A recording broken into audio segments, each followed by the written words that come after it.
Ils veulent construire un monde de robots. Quant à l'accord signé sur le nucléaire iranien magnifique de criminels de guerre constitués. Si votre vote Bonjour à tous, quel plaisir de vous retrouver pour votre émission d'information Passe l'info. Alors avant de plonger tous ensemble au cœur de l'actualité, voici les titres de ce journal. Dans le national, nous parlerons de Amnesty France qui dénonce la loi dite anti-casseurs et appelle la populace à la mobilisation. Et puis nous continuerons avec les mises en œuvre de certains gouvernements afin d'affaiblir et de museler les lanceurs d'alerte. Dans l'actualité internationale, les États-Unis renforcent leur arsenal en Europe. Et pour conclure, vous verrez que la Syrie n'a jamais utilisé d'armes chimiques. Et bien sûr, tout de suite après, vos brèves en images. Actualité nationale. L'organisation Amnesty France a publié une vidéo sur son compte Twitter dans laquelle elle appelle les Français à se mobiliser contre la loi dite anti-casseurs. Expliquant les menaces que celle-ci représente pour la population, selon Amnesty France, le gouvernement casse le droit de manifester et tous sont concernés. Les derniers chiffres sont parlants. Selon Amnesty France, sur les 8400 personnes qui ont été interpellées depuis le début du mouvement des Gilets jaunes, au moins plusieurs centaines ont été interpellées et placées en garde à vue avant même d'avoir pu rejoindre la manifestation et sur le simple fait d'avoir eu sur eux du matériel de protection. Le gouvernement casse le droit de manifester. Nous sommes toutes et tous concernés. Voici pourquoi. Afin d'être le plus clair possible, nous allons prendre un exemple. Imaginons un manifestant. Celui-ci arrive à la manifestation. À proximité, il y a des violences. Lui n'y participe absolument pas. Bien au contraire, il cherche à s'en éloigner. Des gaz lacrymogènes et des grenades de désencerclement sont alors lancés par les forces de l'ordre et notre manifestant se retrouve obligé de se protéger le visage. Il est alors arrêté par la police. Oui, simplement pour s'être protégé le visage, ce qui est banal, ce qui est humain, notre manifestant peut aujourd'hui être arrêté et recevoir une amende. Encore une fois, nous parlons d'un manifestant pacifique qui cherchait juste à se mettre à l'abri des gaz lacrymogènes. Cette personne, ça aurait pu être vous, un ami ou quelqu'un de votre famille. Difficile à croire, hein ? Et pourtant, les derniers chiffres sont parlants. Sur les 8400 personnes interpellées depuis le début du mouvement des Gilets jaunes, au moins plusieurs centaines de manifestants ont été interpellés et placés en garde à vue avant même d'avoir pu rejoindre la manifestation et simplement pour avoir eu sur eux du matériel de protection. Bon. Mais attendez, cela ne s'arrête pas là. La situation pourrait empirer avec la nouvelle loi dite anti-casseurs, prévient Amnesty France. Sans rentrer dans des détails juridiques, l'organisation indique qu'un manifestant cherchant à fuir les violences et se couvrant le visage pour se protéger risque alors bien plus gros qu'une arrestation arbitraire. 1 an de prison, 15 000 € d'amende, une peine d'interdiction de manifester et enfin une inscription sur le fichier national des personnes recherchées en tant que personnes interdites de manifester, dévoile Amnesty France, en y ajoutant que les préfets pourront également interdire de manifester en se basant sur des motifs très vagues. Voilà pourquoi Amnesty France appelle à la mobilisation. La situation pourrait empirer avec une nouvelle loi, la loi dite anti-casseurs. Reprenons le cas de notre manifestant pacifique dans une situation similaire. Celui-ci cherche à fuir les violences, se couvre le visage pour se protéger et se fait interpeller par la police. Sauf qu'avec cette proposition de loi, et sans entrer dans les détails juridiques, notre manifestant risque alors bien plus gros qu'une arrestation arbitraire. 1 an de prison et 15 000 € d'amende. Une peine d'interdiction de manifestation. Et enfin, une inscription au fichier national des personnes recherchées en tant que personnes interdites de manifester. En plus, avec cette loi, les préfets pourront désormais interdire à des personnes de manifester sur des motifs très vagues, très flous, et tout ça très loin du regard de la justice. Et maintenant, revenons sur les lanceurs d'alerte. La France s'emploie à faire capoter un texte européen défendant les lanceurs d'alerte, une situation révoltante pour le journaliste Denis Robert et la députée Virginie Rosière. Petit récapitulatif, ces dernières années est apparue une nouvelle espèce d'informateurs issus de la société civile que l'on appelle lanceurs d'alerte. Ils ont permis de faire éclater en Europe des scandales tels que Clickstream, Mediator, Wikileaks, LuxLeaks, HSBC et d'autres. Mais ces lanceurs d'alerte restent vulnérables face aux puissances politiques et financières auxquelles ils s'attaquent. Les parlementaires européens s'étaient engagés en 2016 à tout mettre en œuvre pour obtenir une législation pour protéger les lanceurs d'alerte. Un texte de loi décisif, une directive européenne a en effet été proposée par la Commission européenne, amendée et largement adoptée par le Parlement européen en 2018.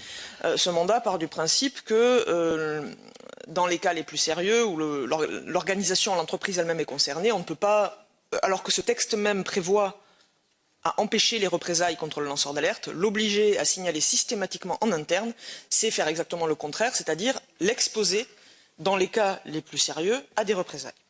Donc la position du Parlement là-dessus est très claire.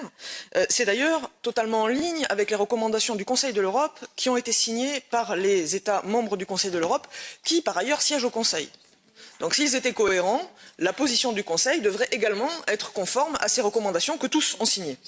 Donc il apparaît quand même que nous avons intérêt, je pense, en tant que Parlement, à défendre notre mandat qui, si on regarde toutes les sources possibles, apparaît comme la position la plus équilibrée. C'est, je pense, ce que nous nous attacherons à faire dans la suite de la négociation. Ce texte est actuellement en négociation entre le Parlement et les États membres de l'Union européenne. Ce texte oblige les 28 États à mettre en place un cadre juridique pour les lanceurs d'alerte qui les défendent face aux représailles des entreprises mises en cause, très souvent par leur employeur. Ce texte les protège aussi du harcèlement judiciaire en reconnaissant la légitimité des révélations servant l'intérêt général des Européens. Alors que la négociation avec les États membres touche au but, une poignée de pays, à la tête desquels la France, aux côtés de l'Allemagne, l'Italie, les Pays-Bas et l'Autriche, tentent de démanteler cette protection. La France, essentiellement par l'intermédiaire de sa garde des Sceaux, Mme Nicole Belloubet, est très active pour faire capoter cette directive en la vidant de sa substance.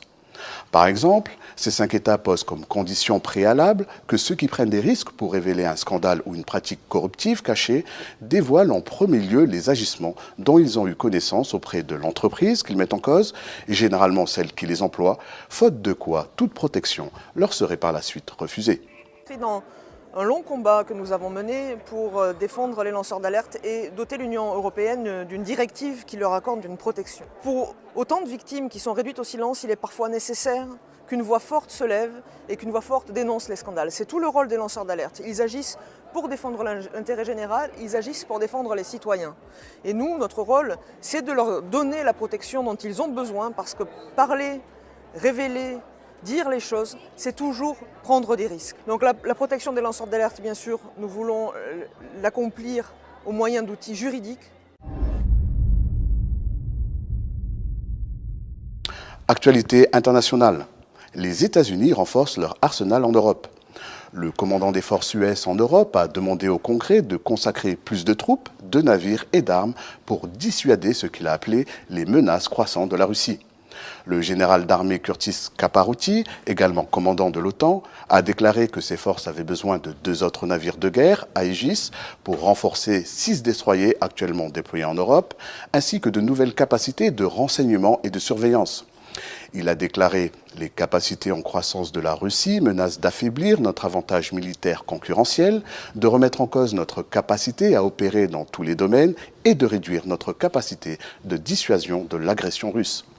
Sans fournir aucun document ni preuve qui puisse confirmer ces allégations, Curtis Caparouti a accusé la Russie de donner un aspect de plus en plus offensif à ses positions militaires. Il a également déclaré qu'il recommandait davantage de déploiements par rotation de porte-avions et de groupes d'assaut amphibiens en Europe, ainsi que des forces terrestres équipées. Sachez tout de même que les États-Unis étendent leur présence militaire en Europe depuis 2015 sous prétexte d'une éventuelle menace russe. Et pour conclure, c'est officiel, l'État syrien n'a jamais utilisé d'armes chimiques. Dans un rapport du 1er mars 2019, l'Organisation pour l'interdiction des armes chimiques atteste qu'il n'y a jamais eu de substances chimiques prohibées à Douma, en Syrie, lors de l'attaque du 7 avril 2018. Le bombardement tripartite de représailles, États-Unis, France, Royaume-Uni, était donc injustifié. Ce scandale est exactement identique à celui des pseudo-armes de destruction massive irakiennes. Il sera suivi de nombreuses autres intoxications tant que les Occidentaux se firont yeux fermés à leurs médias. Le comportement des journalistes occidentaux est particulièrement étrange. Ils reprennent les allégations de leurs dirigeants politiques en les considérant a priori comme fondées, mais ne tiennent pas en compte les démentis apportés par les instances internationales. Ainsi, ils s'avèrent incapables de remettre en cause les intoxications qu'ils ont crues et propagées. Si la presse occidentale était honnête, elle aurait fait un compte-rendu fidèle au rapport de l'OIAC, mais ce n'est pas le cas. Les journalistes anglo-saxons ont été particulièrement muets et n'ont qu'exceptionnellement traité l'information. Quant aux journalistes mainstream français, ils ont tenté de présenter cette information sous un angle très subjectif. RT, quant à lui, a su couvrir honnêtement cet événement. Le 7 avril 2018, Douma, en Syrie, a-t-elle vraiment été victime d'une attaque chimique ? Aucun agent nerveux organophosphoré, ni leurs produits de dégradation, ni leurs impuretés de synthèse n'ont été détectés dans les échantillons environnementaux analysés en priorité pour l'analyse ou dans les échantillons de plasma provenant de victimes présumées. Il y a donc une chose dont nous sommes sûrs aujourd'hui, il n'y a pas eu de gaz sarin, une substance dont le nom était pourtant sur toutes les lèvres à Washington l'année dernière, souvenez-vous. De nombreuses indications relayées par les médias et les réseaux sociaux montrent que du gaz sarin ou du chlore ont été utilisés. Un peu trop sur d'eux, nos amis américains, quant à leurs données de renseignement. Vous avez tous certainement vu cette vidéo où l'on voit des enfants suffoqués dans un hôpital près du lieu de l'attaque.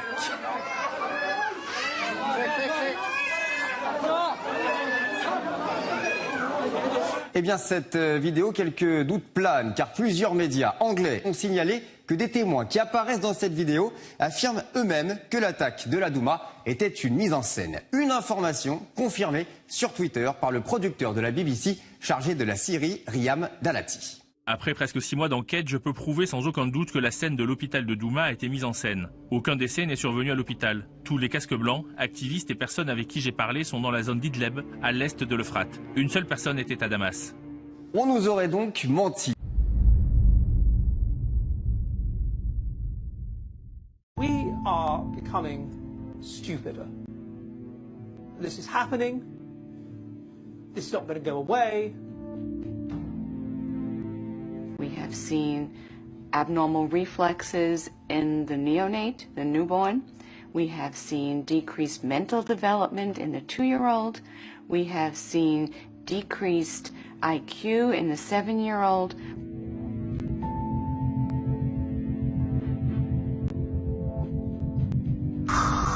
Every baby born in the United States today has over 100 measurable chemicals in their bloodstream.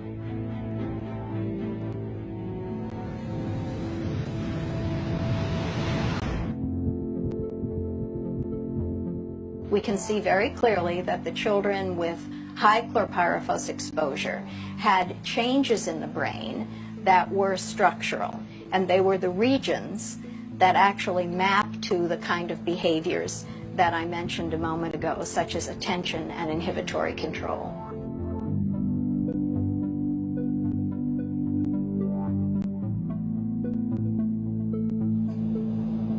We're going to probably see the demise of the most sophisticated structure that evolution has created, the human brain. From a human point of view, that's a horrible thing to say. We really have to wait until generations of children are being wasted. How can that happen? Il y a quelques jours, l'État français se faisait remonter les bretelles par le Haut Commissariat des Nations Unies aux droits de l'homme, qui appelait Paris à ouvrir une enquête sur l'usage excessif de la force dans le cadre des manifestations des Gilets jaunes. Une prise de position qui a fortement déplu au journaliste Jean-Michel Apathy, qui s'est fendu d'un tweet pour le moins curieux. À lire le titre, on croirait que c'est le Conseil de sécurité de l'ONU qui réclame une enquête sur la police et les Gilets jaunes. Renseignement pris, c'est une sous-secrétaire désœuvrée qui s'est exprimée un jour où elle s'ennuyait. Étonnant, non ?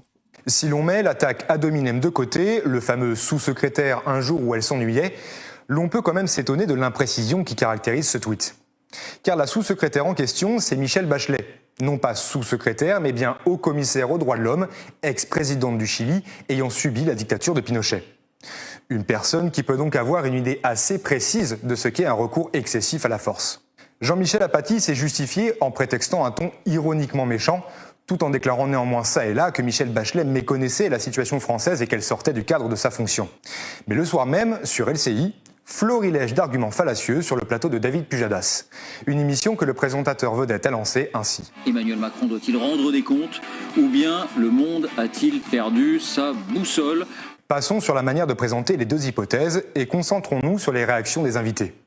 Qu'est-ce qui se cache derrière cette opération onusienne qui essaye de salir un peu plus le gouvernement français? Ce serait intéressant de savoir qui a susurré à l'oreille de cette commission le fait que la France puisse être un pays qui ne respecte pas les droits de l'homme. Ça, c'est ce qu'on appelle une pétition de principe.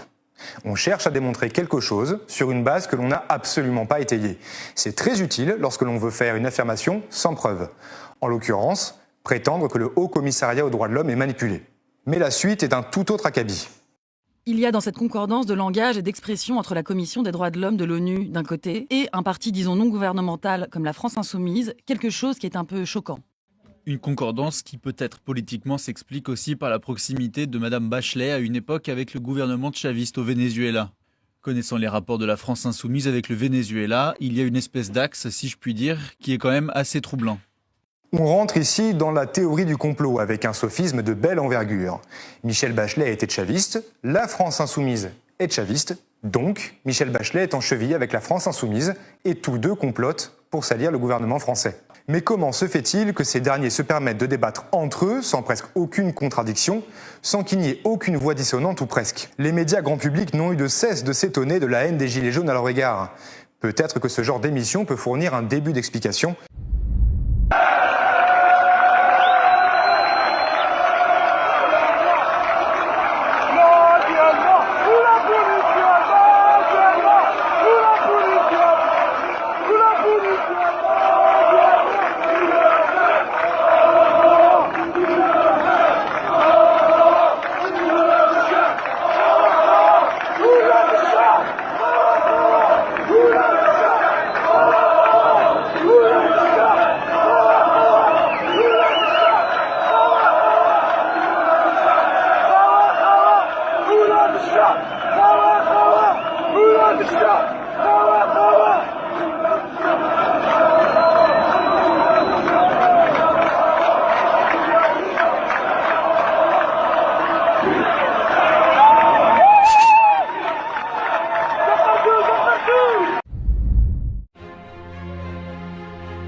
D'ailleurs,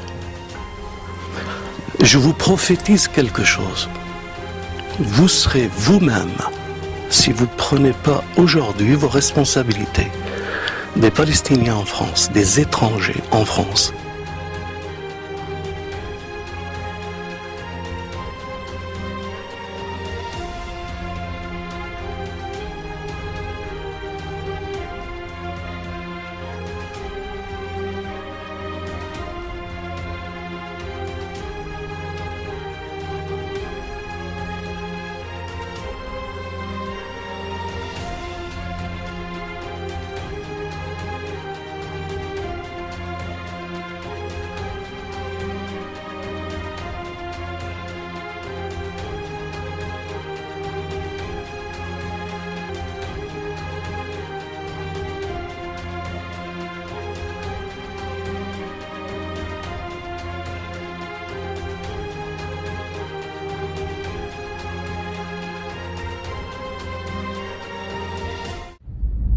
Salutations fraternelles.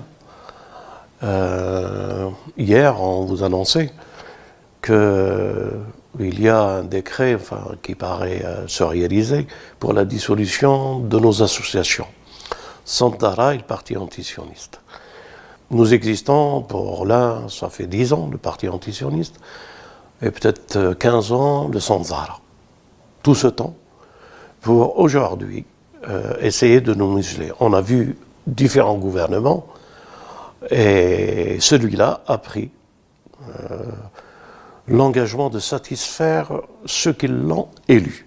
Nous sommes arrivés aujourd'hui à un État totalitaire et que dans cet État totalitaire, tout est permis et qui peuvent manipuler et exercer un pouvoir sans limite en s'arrangeant avec la mainmise sur la loi et arriver à tout ce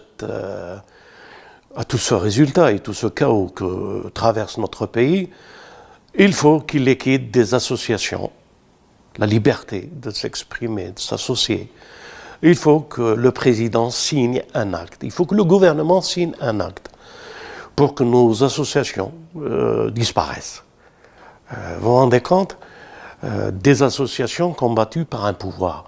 Pour vous dire à quel niveau nous sommes. Nous sommes arrivés à une élite ténébreuse et à quel niveau la France est dans quel état elle est. Je vous assure que pauvre France, pauvres Français, et j'ai l'impression que la dissidence va avoir un avenir terrible.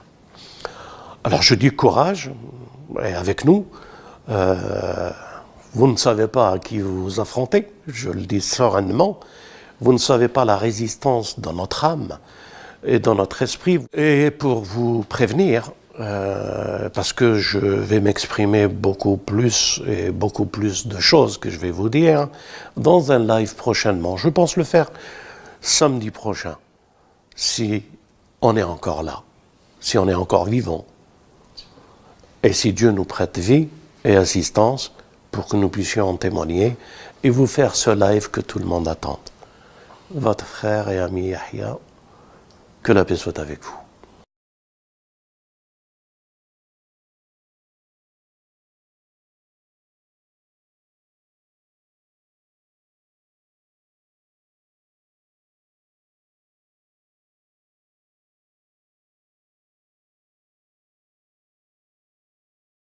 C'est la fin de ce journal. Merci pour votre fidélité. À la semaine prochaine. Et surtout, n'oubliez pas, passez l'info.